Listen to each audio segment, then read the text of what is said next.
نحمدہ و نصلی علی رسولہ الکریم اما بعد فاعوذ باللہ من الشیطان الرجیم بسم اللہ الرحمن الرحیم۔ میں کوثر قرآن اکیڈمی کی جانب سے آپ سب کے سامنے حاضر ہوں۔ ہمارا آج کا موضوع ہے سورۃ البقرہ آیت نمبر 2 کا دوسرا حصہ۔ آیت ھدی للمتقین، ترجمہ اور ہدایت ہے ڈرنے والوں کے لیے۔ ہدایت پر سورۃ الفاتحہ میں بھی بات ہوئی، اور مزید یہ ہے کہ ہدایت یعنی سیدھا راستہ اللہ تعالیٰ نے سب کو دکھایا، مسلمان کو بھی، لہٰذا یہ ہدایت سب کے لیے ہے، لیکن اس سے فائدہ اسی کو ہوتا ہے جو اس کی بات مان کر اور تمام احکامات اور تعلیمات پر عمل کرتا ہے۔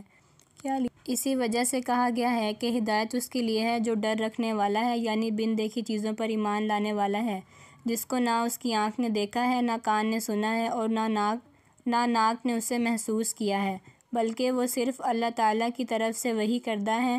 وہ اللہ تعالیٰ کی صفات ہیں، جنت ہے، دوزخ ہے اور فرشتے وغیرہ ہیں۔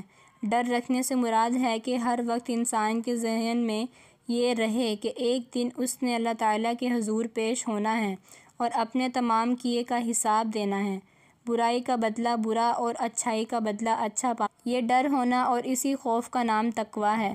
اللہ تعالیٰ ہمیں بھی تقویٰ والی زندگی نصیب فرمائے، آمین۔ وآخر دعوانا ان الحمد للہ رب العالمین۔